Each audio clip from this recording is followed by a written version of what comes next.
Are you longing to feel connected and not so alone? Longing to be happy and more alive? Badass Counseling is excited to announce the creation of Community Plus, a subscription-based private group of folks just wanting to more closely share their soul journey together with like-minded folks and with me, Sven. For a monthly fee, you'll get bi-monthly live Q&As with me, Sven, giving you a better chance of getting your own questions answered. A private community feed for you to post pictures, successes, struggles, joys, even the occasional cat picture, creating greater connection and help for healing and growth. Random drawings for free small group sessions and drawings for private coaching sessions with me. Priority access to becoming a guest on the Badass Counseling Show podcast. Unlimited access to my DIY video courses, Healing the Soul and Unleashing Your Greatness. And so much more. Community Plus is for people serious about their soul journey who want real growth, real help, real laughter, real connection, and true community. Join us now at badasscounseling.com.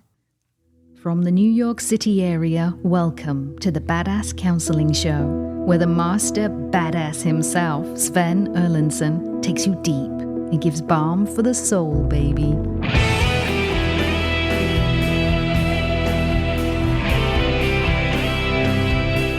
Well, welcome to the Badass Counseling Show.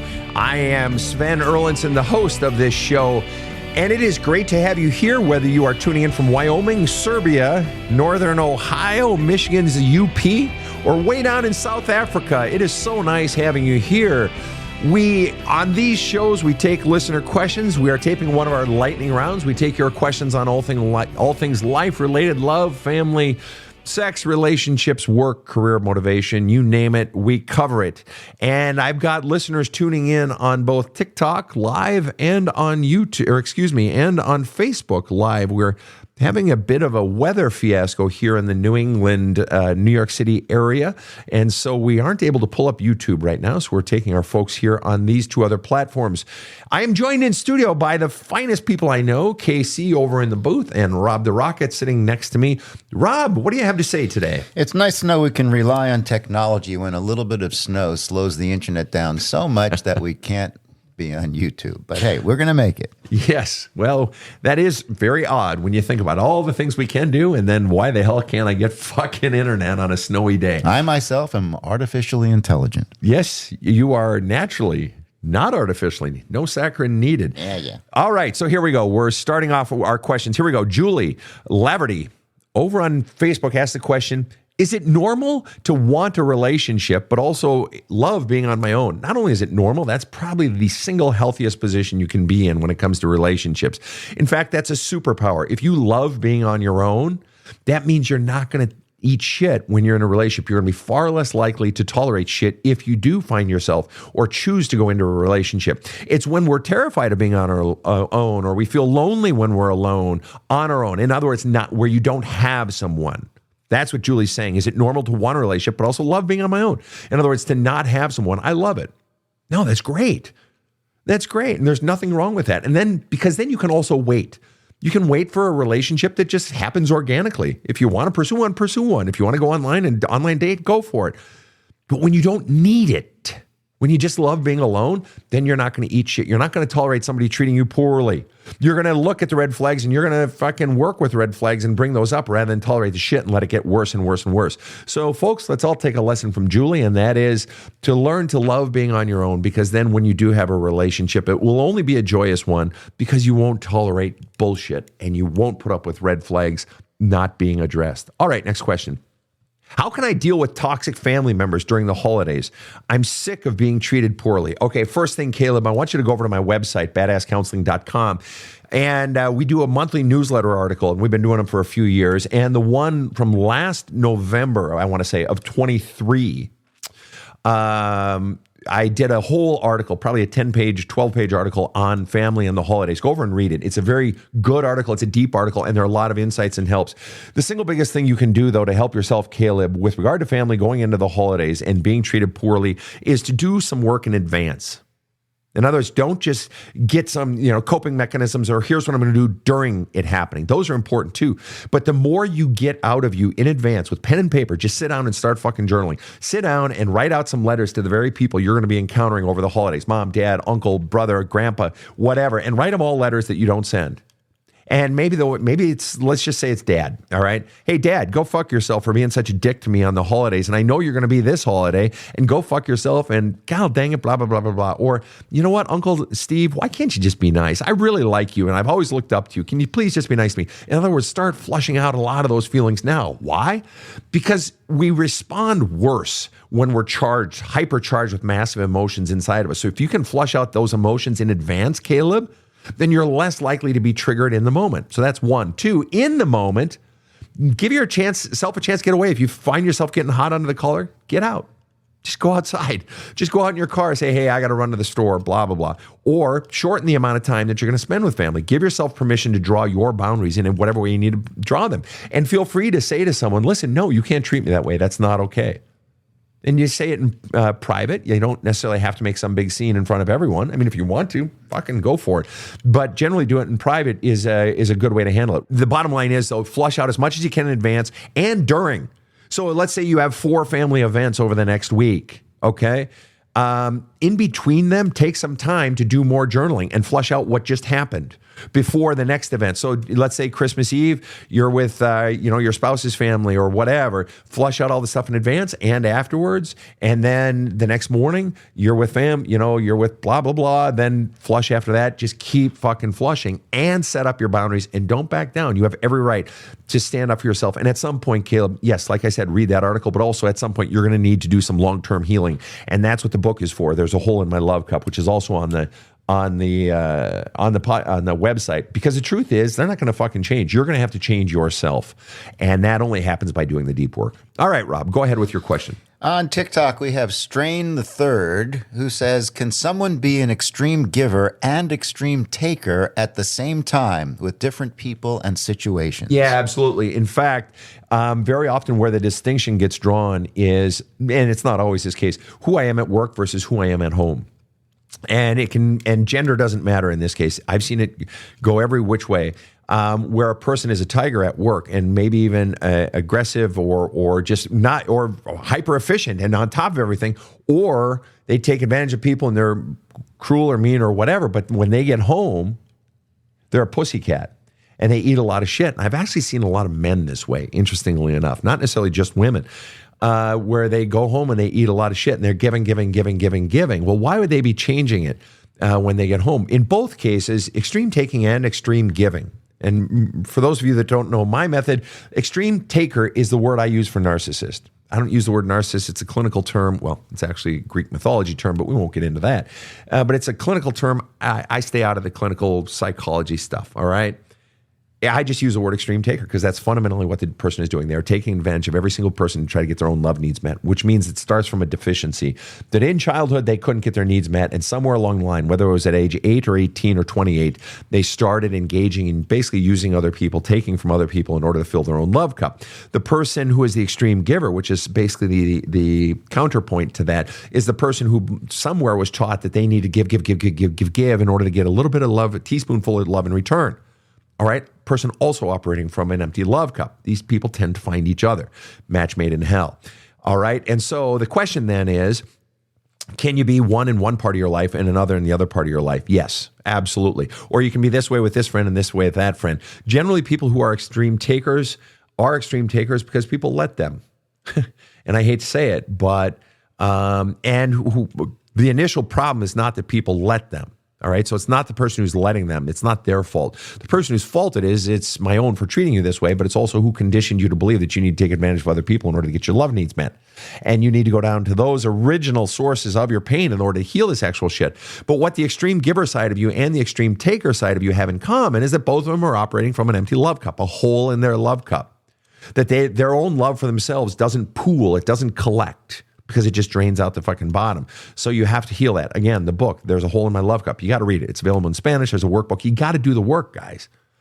All right. And so while you're analyzing, I'm a giver here and an extreme taker there, that's good. But ultimately, the real root problem isn't that you're an extreme taker. The root problem is that you were taught to not love yourself. You were taught that you are unlovable, unwantable, not good enough, and you don't matter. Next question.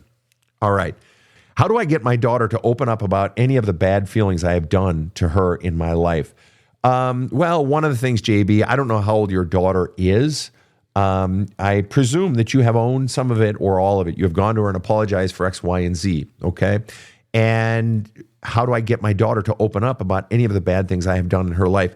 What often happens with children when they are young still, and I don't just mean teens, I mean 20s and 30s, is they are often reluctant to let out their real feelings towards a parent. When kids are young, oftentimes they won't let it out if the parent comes and apologizes. Why?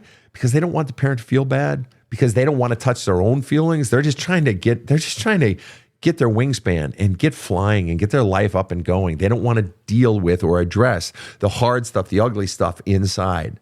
So they'll blow it off and they'll say, no big deal, right? It's generally not until at least the mid-30s, generally speaking, before people begin to really tap into the heavy stuff. Why? In part because they're settling down in their external life, in their careers, or in their where they live and that sort of thing. And so they're more welcome, but they're also seeing or feeling the effects of those memories that they have. And so they're part of it, JB, is waiting until your daughter ages. She'll age into those feelings where they catch up with her. Because when we're young, we can kind of handle it. And I just did a post on this yesterday on anger, or recently on anger. And the way I want you to think of it, and it can be anger, it can be any sort of feelings. The reason that your daughter will be more likely to do it in another 10 years is, think about your computer.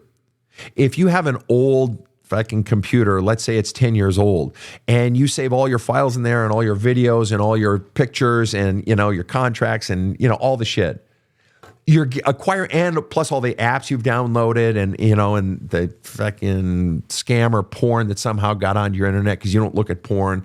It's just somehow magically got on there, and all those files and viruses you've had to have taken out. But it's just like, what happens?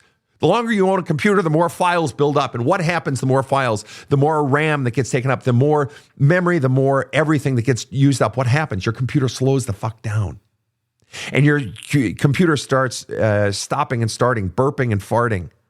It just starts doing all these weird fucking things. And eventually it just starts clamming up. I mean, I had my last computer, I'd hit the turn off button, the shut down button, and it wouldn't shut down.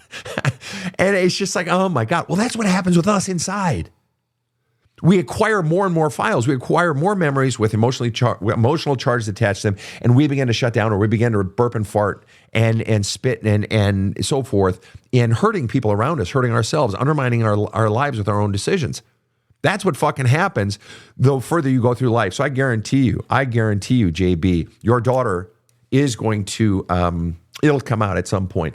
But all you can do at this point is articulate what you've done and let her know that your authentic feelings of feeling bad about it, but then also let her know that the door is open. And for those of you wanting to help your adult child heal, I just want to point out, go to the video I posted on December 24th or 25th, Christmas Eve or Christmas Day of 2023. And the title of the post, and it's probably easiest to pull it up on TikTok or Instagram because those are easier to scroll back through. The title of the post is something like the 7 things you can do to help your adult child heal. I'm in a bomber jacket. I'm sitting outside. There's snow and so forth. But that's a good one to help your adult child heal. All right. Next question. Christy over on Facebook. This is a great question. This is a new one for us. Here we go. Christy asked the question, my husband and I split in March. Okay, so that's 9 months ago. My stepson told me to leave his dad and that I deserved more. So presumably that was before you guys split. My stepson told me to leave his dad. I deserved more. Now he is avoiding me, the stepson, presumably. Why? And that's a great question. And, step kids, step parents, step blended families, it's always a mess. But the simple answer is this: because he's more loyal to his dad than he is to you. That's the bottom line. Why? Because his dad is his dad. That's all. And it doesn't mean he doesn't love you, but he's more loyal to his dad, and it's quite possible that his dad is somehow bad-mouthing you And so maybe now he's seeing you through your dad's eyes, or maybe dad is saying, if you have contact with that bitch, I'm not going to fucking talk to you, or whatever. But for some reason, in all likelihood, the stepson is either feeling manipulated or just is wanting his dad's love. And so maybe he just thinks, the stepson thinks inside of himself, if I'm nice to Christy, then dad won't like me, or somehow it'll piss dad off, or somehow dad will find out and I won't get love from dad. You have to remember, Christy, the thing that boy wants more than anything is the love of his mom and the love of his dad. And he may want your love as well, but you're third or fourth on the list at best. Okay. And so, and it sucks. And so what you need to do, Christy, is you need to purge out all your feelings through your journaling and letter writing. And it sucks. And you thought you had a friend, and you thought you had someone who would be your friend, and the love felt good, and the fact that he was supporting you when you were in that relationship. But the bottom line is you're grieving the death of a relationship now, and the relationship is the relationship you had with your stepson, and it sucks. Losing step family sucks. It hurts. And I'm sorry you're having to go through it, but that's what you need to do. And yes, bottom line is he's more loyal to his father than to you. And that's just the fact in all likelihood. All right. Rhonda Powers, on a totally different topic, asks, question, she says, online dating is amazingly hard. How do I stay positive as I sort through the sleazeballs and perverts to find a good dude? It's so discouraging. This is going to sound stupid, Rhonda. You say it's amazingly hard, and I get that. And I hear that a lot. In all honesty, it's hard because you want it so badly. The reason it's hard versus, and this is the stupid part, rather than fun or even playful, is because you want it so badly, right? If you're holding onto it with a tight grip versus if you held onto it with a loose grip, as if to say, if it happens, it happens. If it doesn't, that's okay. Then you can be looser about it. Then you can develop a sense of humor about it. Then you can relax. But, and I'm not saying, oh, gee, you're uptight and so you're causing bad things to happen to you. I'm not saying that. Yes, you say there's sleazeballs and perverts, okay? That's right. And whether you're male or female, and for guys who are online dating, there are plenty of gals who are duds, okay? And the thing is that the more I want it, the more you really want something. And I did a post on this just like, I don't know, recently about this notion that the more you want something, the more that means that if it happens, you're happy. And if it doesn't happen, you're less happy, or you're maybe even miserable or despondent, depending on how badly you want it. Right? So in other words, that thing that you want so badly has the power to control you. This thing outside of you, a sequence of events or a person you want or a promotion you want or a new earning level that you want, the more badly you want it, the more it controls you, the more it has power to make you feel bad by not having it. And you're having trouble staying positive because you want it so badly. And so every day that you don't get it, you're fucking miserable. And so the goal isn't to find a way to navigate the dating process.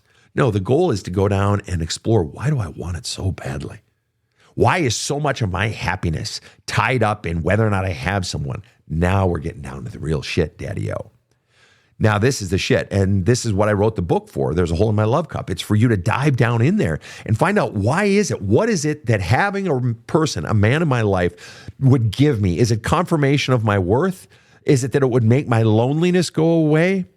What is it really that we're talking about? Because that's what's at play here, Rhonda. It's not, navigating, should I use this site or should I put more information on my page or less information?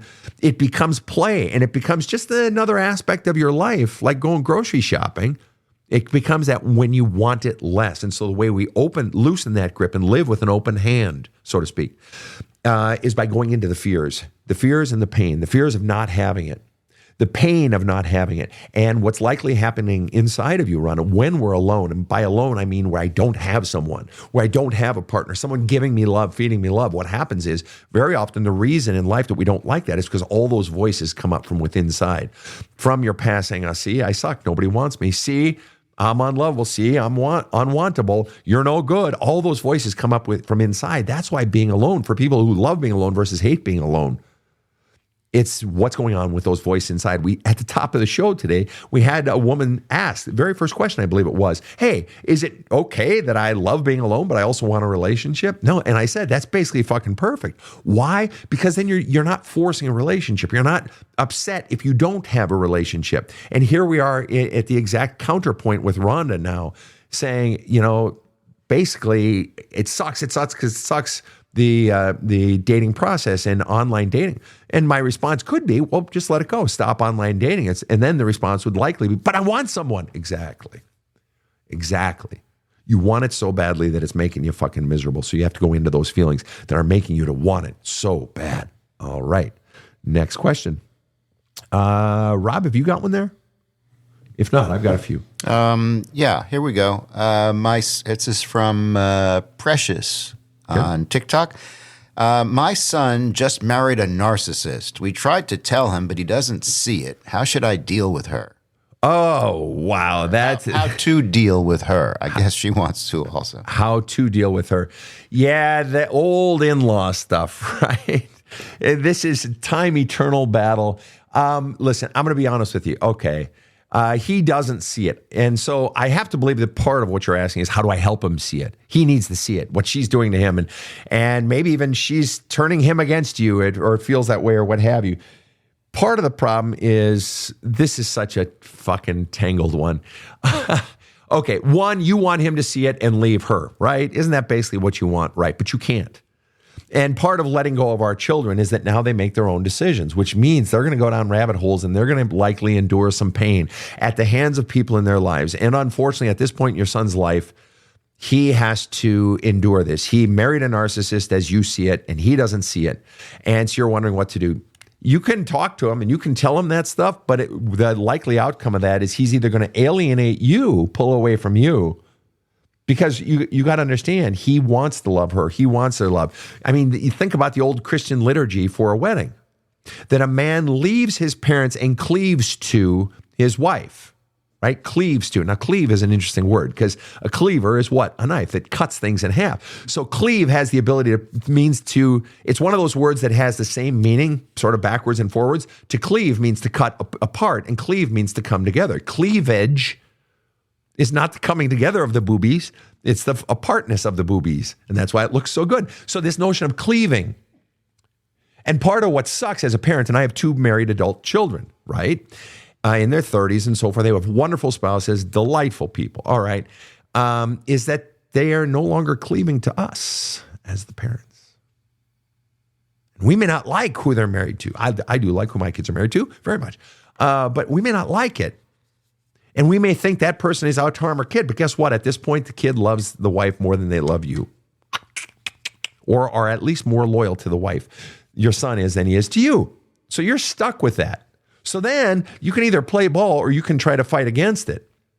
Okay. Now, you at no point mention abuse. Now, if abuse were in this situation, then you might actually have some sense of responsibility to get your son out of there. Think about it. If your daughter were being abused by her husband, wouldn't you have a responsibility to get her out, right? Well, it's really not much different with a man. And if so, then you're basically implying a gender bias. And that's a separate issue altogether. But the bottom line is, so now it's up to you. Now the question is, if your son is in it, there's no abuse, and you just don't like her and you consider her a narcissist, then basically you have to figure out how to play ball. And you want to know how you play ball in this case? You have to have your boundaries.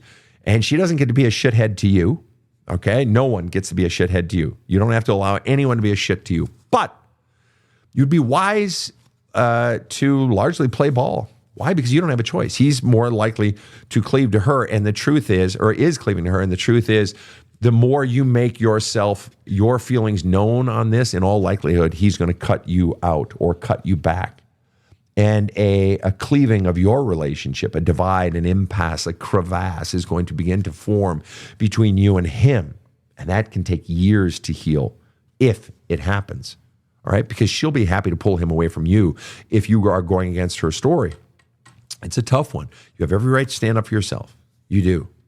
But in the end, he has chosen her. So do you choose to play ball or walk away? And, you may wait until he sees it himself. You may have to wait until then, and in the meantime, play ball. Or if you want to stand up for yourself and stand up to her, then fucking do it. If that's what feels right to you, in the end, you've got to follow your own voice. Just remember that all paths in this situation have consequences, and you've got to weigh those consequences in advance. All right, much more to come right after this short break. Okay, well, you've heard the podcast. You've listened to other people's issues.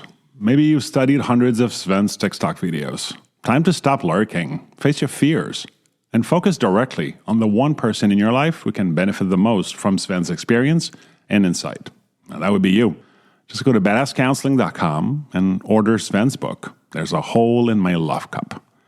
Or check out his many video courses. Sven found a way to help himself out of a 12 years depression. It worked for him, and it can work for you too. Check out badasscounseling.com today. This show provides soul counseling intended to entertain and inform and is not medical advice.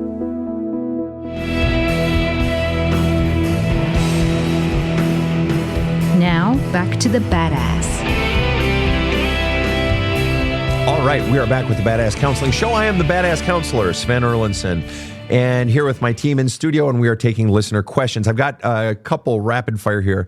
Lindsay on Facebook says, I have a 17-year-old frozen in fear with his diabetes, but we're trying to get him to take the reins because he leaves home next year. How can I help him? You don't help him by trying to help him take the reins. What I mean by that is generally helping him to take the reins means taking control and getting stronger and getting tougher and so on and so forth. That's not going to help him. Why? Or that by itself is not going to help him. You want to know why, Lindsay? Because of what you said. Your opening statement was, I have a 17-year-old frozen in fear. The fear does not get overcome just by pushing someone to be stronger.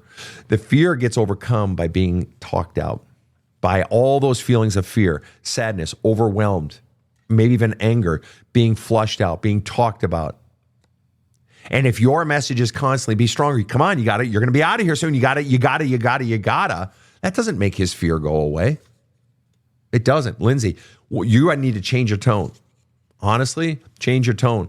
With him, he needs to be with a therapist. And if he isn't, you insist. He's 17 years old. He's still a minor. He needs to be talking to a therapist if he isn't already. Why? Because he needs to get all these fears out. You need to teach him about journaling as well, that he needs to start flushing all of it out. If he's frozen in fear, you aren't going to thaw that frozenness just by being tough. He's likely afraid of being on his own. He's afraid of being alone. He's afraid of what this diabetes might do to him. He's maybe afraid that no one will love him because he has diabetes. All of these things.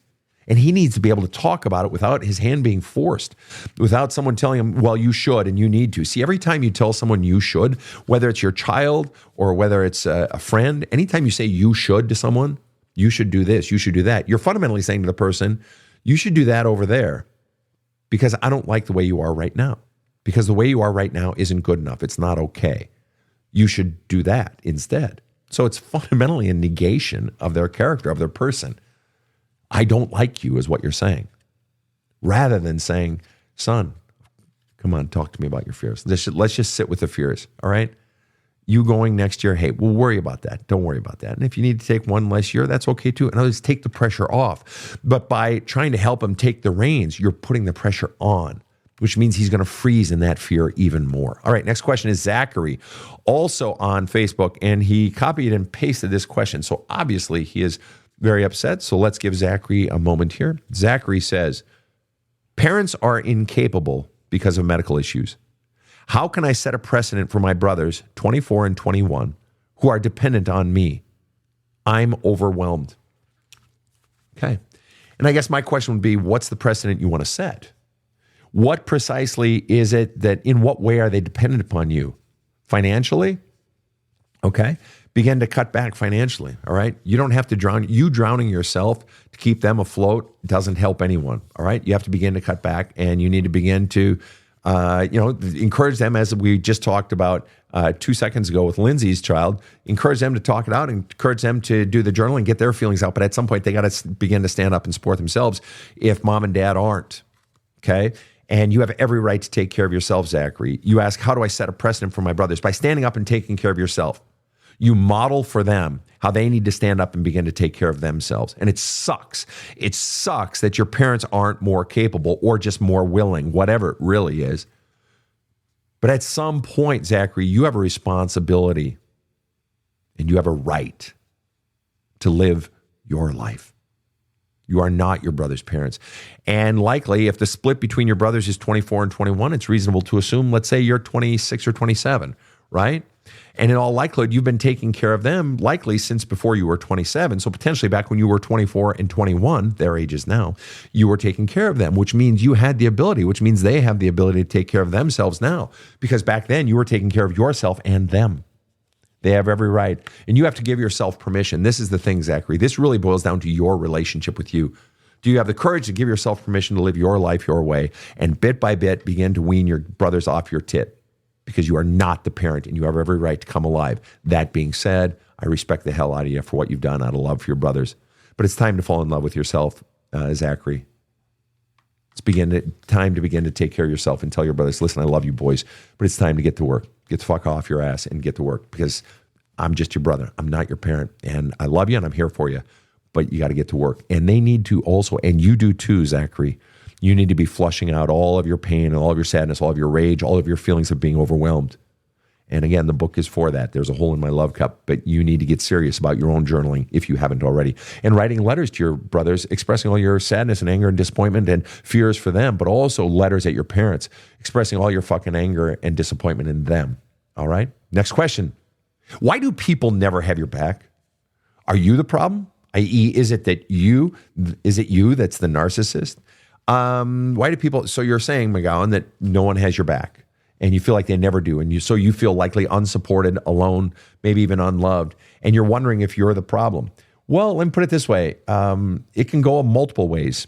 It could be if I have someone whose back I don't take, let's just say, it might be because I don't like them.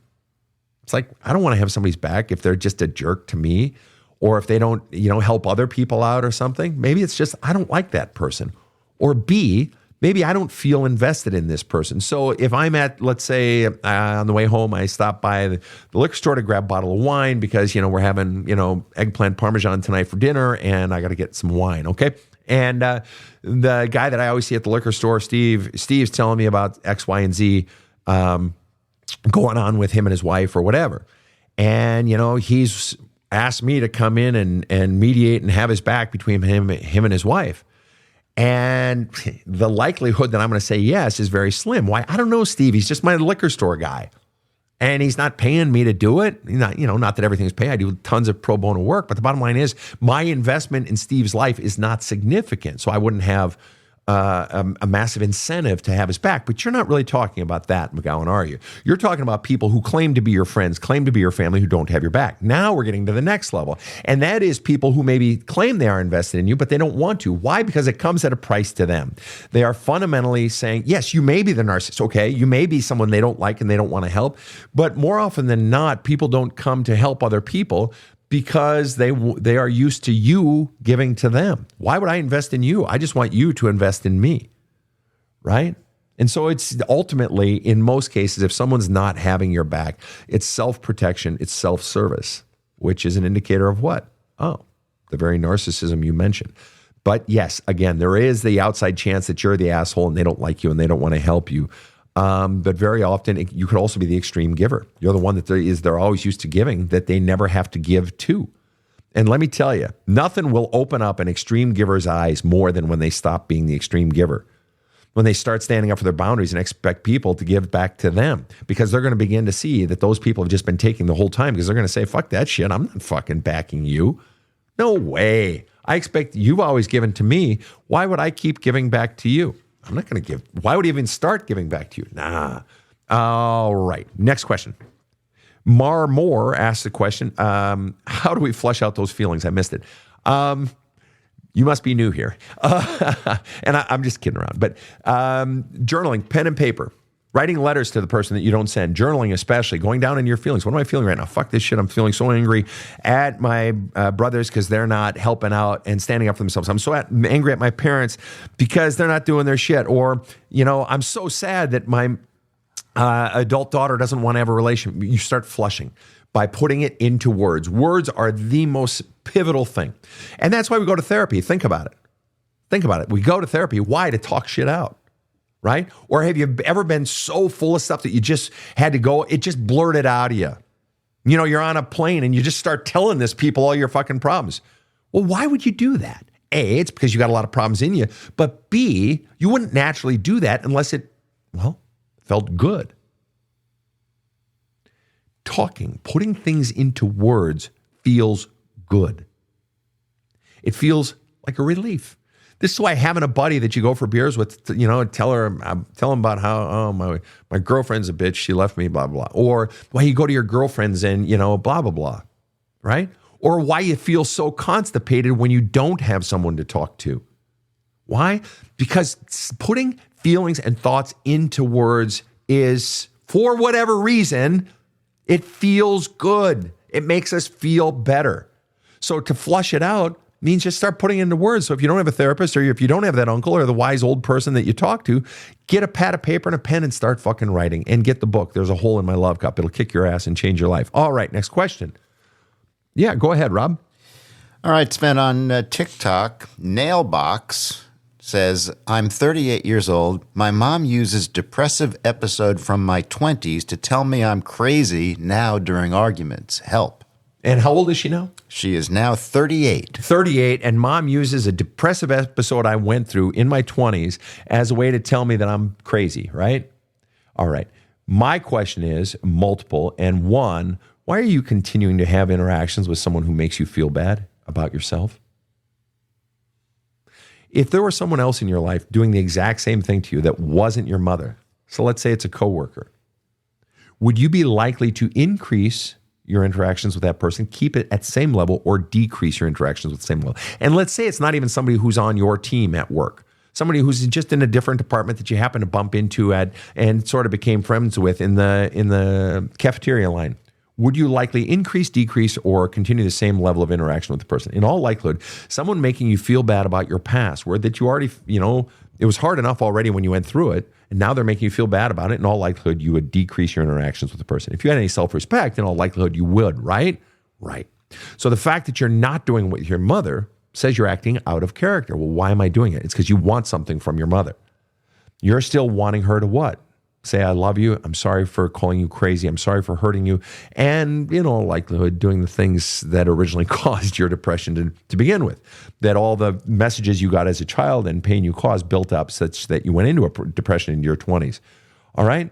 So you've got someone who's trying to make you feel bad, and that person is your mother. And so in a way, you're holding on. It's like you're holding on to the lapel of someone and they're punching you in the face. You keep holding on, and an outsider would say, well, just let go of their lapel. And you're like, well, I can't do that because I so want her approval. I still want her love. I want her to confirm my worth. And every time she tells me I'm crazy or holds my past against me, she's deconfirming my worth. She's telling me I don't have worth, right? And you believe that she's the only person that has the power to heal you from that lack of worth. And that's not true. The way you heal yourself from those feelings of lack of worth is by having the courage to begin to draw boundaries, to begin to look at and flush out your anger at your mother and your sadness at your mother. You don't ever have to confront her. You can heal without ever confronting your real live living mother, but you have to go inside and look at those messages and begin to flush all of that shit out. Because if you don't do that, you're going to keep going back to her, trying to get your love needs met, and she's going to keep punching you in the face, is basically what she's doing. And remember, people, as I've said 1,000,000 times, and I will say it 2,000,000 more, and that is, when someone has something that you want, they have the power to make you miserable. But they also have the power to make you happy. And it's that, they have the power to tell me I'm a good person and they love me. And I'm holding out for that they would make me happy. But in the meantime, by them withholding that confirmation of my worth, they are making me feel miserable. So as long as you hold on, they have power over you. This external power source owns you and is ruining your fucking life. All right, next question. Here we go. All right. Heidi D says, are parents not afforded boundaries as well towards their kids? Of course. In fact, absolutely. You can have whatever fucking boundaries you want. Everybody gets boundaries. I don't know why you would think otherwise. All right, next question.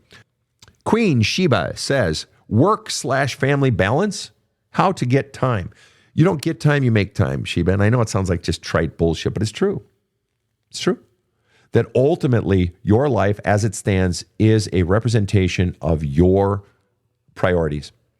And you're obviously saying that you don't have work-family balance, otherwise you wouldn't have said that. And so you're wanting more balance, and only one person has the power to create that. You're still hoping it will change magically. Things don't generally magically change. You have to change them. But it doesn't always require the massive change that we think it takes. Very often it just requires a slight change. So even, let's just say right now, your work-life imbalance is work is huge and family is small. Okay. And so even just taking work half a tick down enables you to increase your time for family or your time for self half a tick. It doesn't mean you have to get a whole new job and go to working 30 hours a week instead of 60. If you're working 60 hours a week, why not go to 50? Why not go to 45? Right? So again, it's just a reflection of your priorities. And at some point, the real question driving the imbalance of your work-family relationship, ultimately it's fear. And so Queen Sheba on TikTok, you have to ask yourself, what's the primary fear driving your behavior that is creating this imbalance of work and family? You're afraid of something. And either you're afraid that, if I don't work more, then I'll lose the money and then this and then that, and the world will fall apart.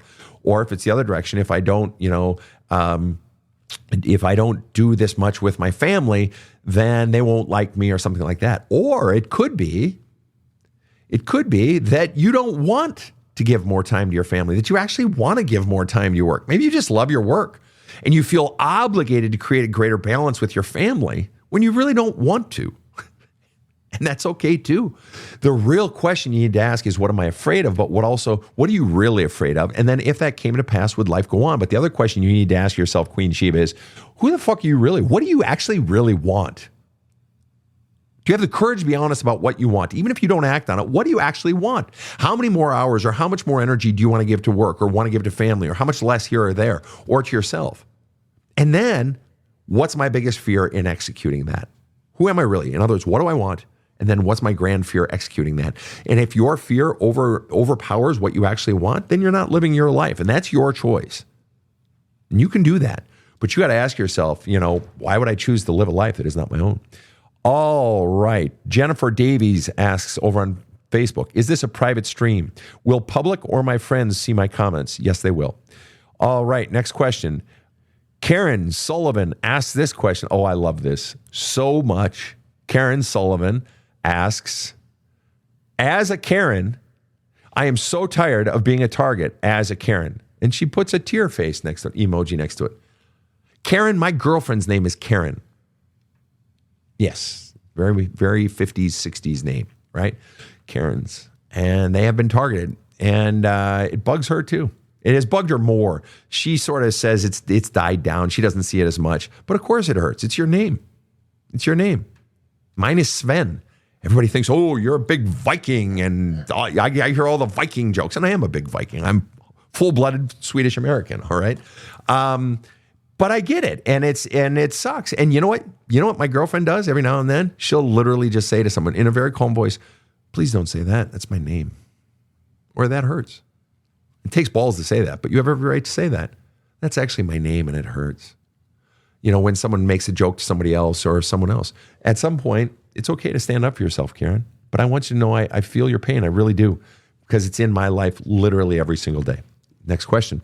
How do you think that started, this Karen thing? I knew somebody in school named Karen. I loved her, for sure. Yeah, I suppose it's the way it's with the way anything starts. Where did Sven the Viking come from? It's just random. It's a random thing that we attach to this thing. So I think what it is, it's an assessment of, the way I look at it, Rob, I look at it as people saw these angry women, on videos in department stores saying, I want the manager. And they all seem to be of a certain vintage. And so we chose a random name from that vintage and assigned it to that person. It could have been a Rhonda. It could have been a Deborah. It could have been a Susan. Those are all sort of names of that vintage. You never know. Like, some people don't like the name Adolf. Can't imagine why. Right? Now, think about this. Instead of Karen, let me ask you this. When this whole trend started, let's say 6-8 years ago, whatever it was, this Karen thing, what would be conjured up in your mind if instead of choosing the name Karen, Rob, they had chosen the name Gladys? A little old-fashioned. Exactly. Okay. So you are ascribing the name to a vintage, to an age. And so that implies that the people in these videos, the women in these videos, or yelling at the Burger King clerk or whatever, that they're of a general age. So it's that angry baby boomer sort of early Gen X vintage that the younger generations are sort of mocking because they're always so bitchy. As an older person, please don't dislike older people. Please. Agreed. Right? Please. Please don't kick out my cane. All right.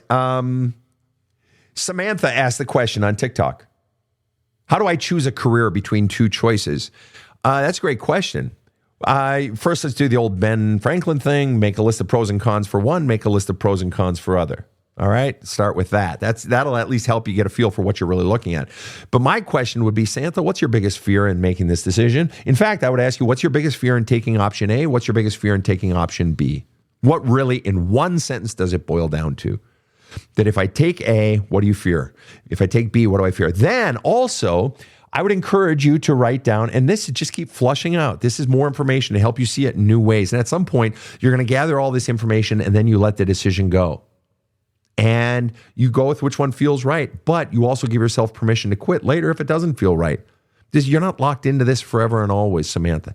But here's a question I like to ask people. And I used to, when I was an NCAA strength coach, and I would get recruits coming into our college, our university, and they'd, it's decision time. Do I choose this school? Do I choose that school?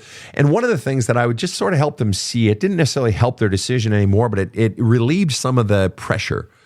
And it's this to think about. And it's this, that in the Latin, the word decision comes from the DE is away, means away, DE.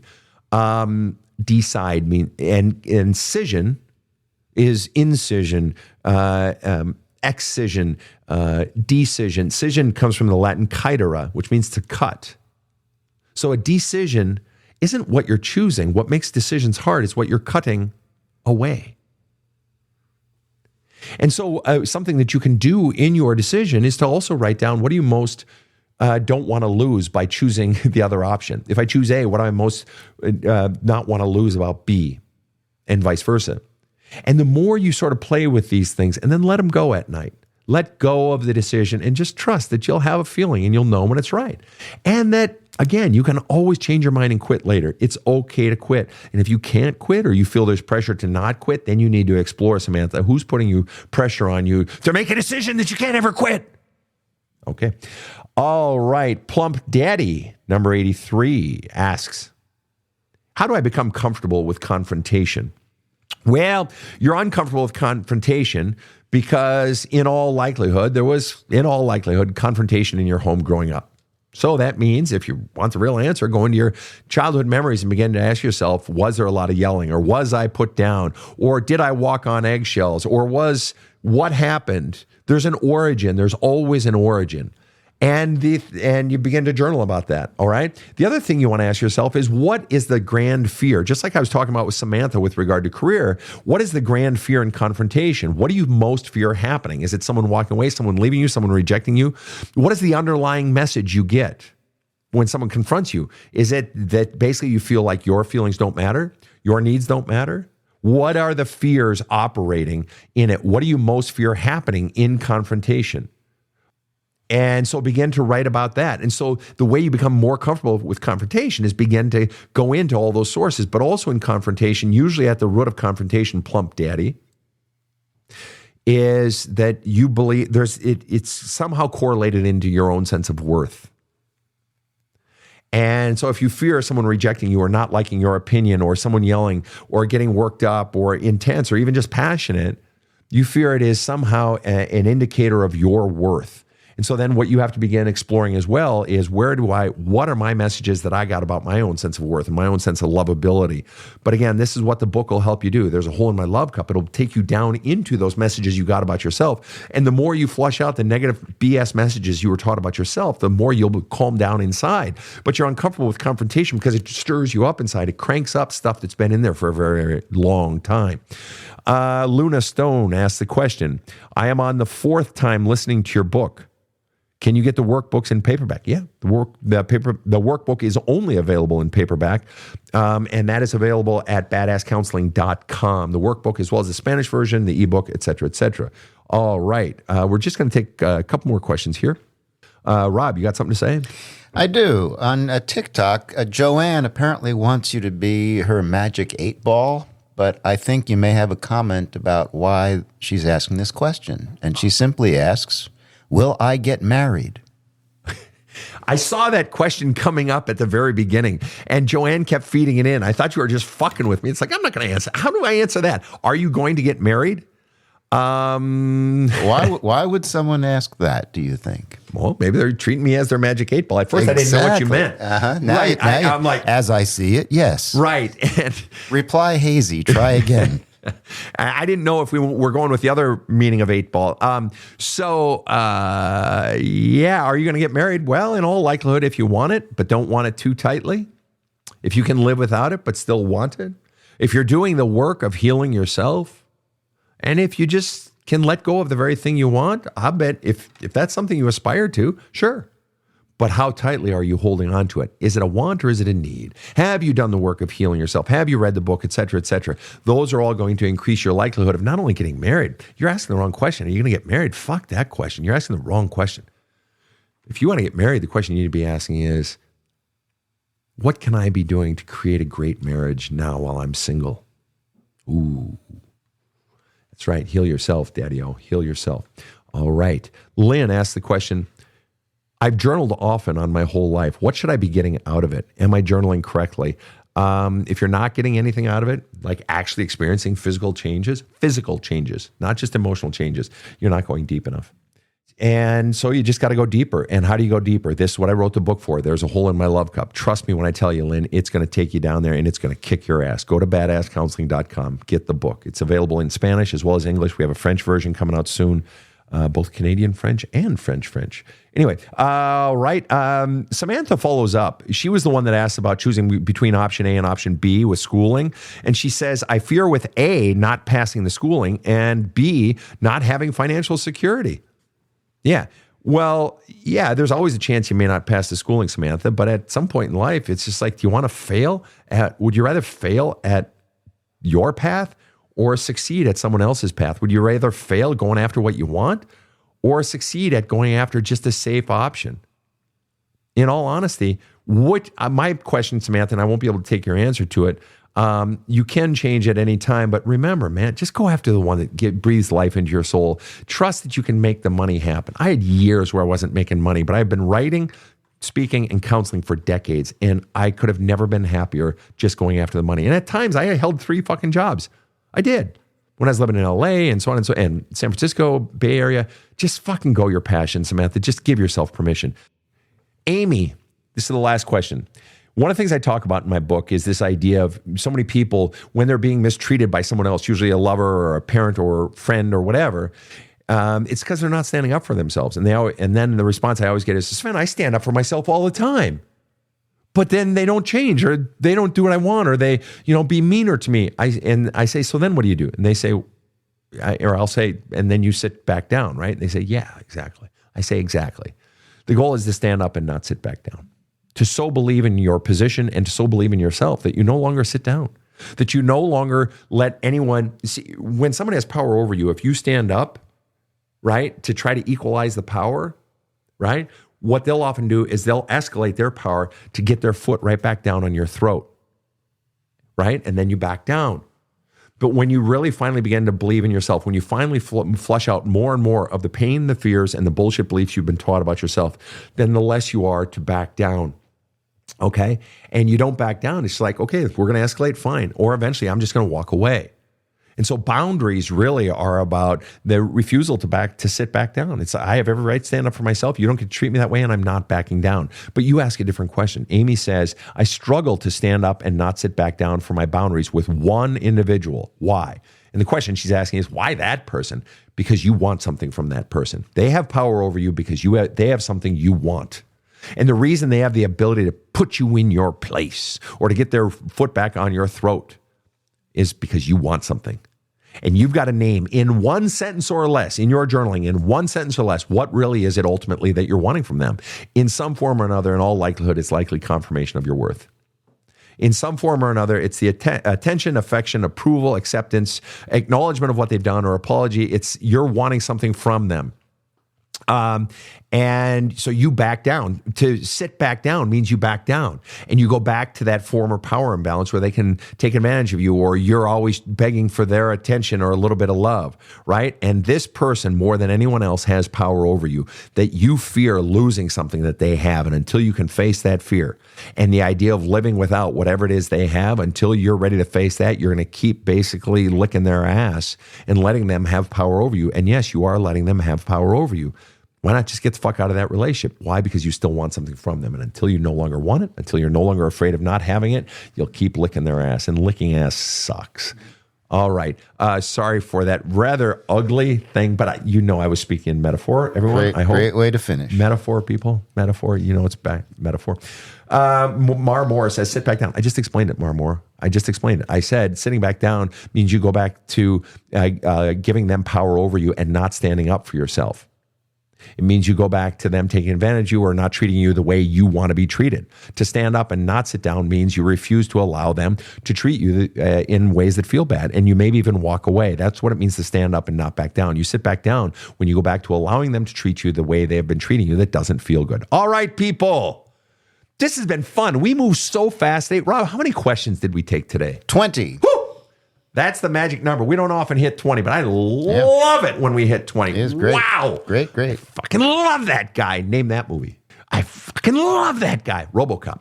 All right, people. I don't know why. That's the one thing. Anyway. Someone asked, is there a podcast? Well, yes, there is. And thank you for all your questions, because I have recorded this whole session and I will make it into a podcast, and it will drop on January 12th. Yes. So watch out for it. People, just so you're aware, this live Q&A that you've been following, this is actually a taping of the Badass Counseling Show.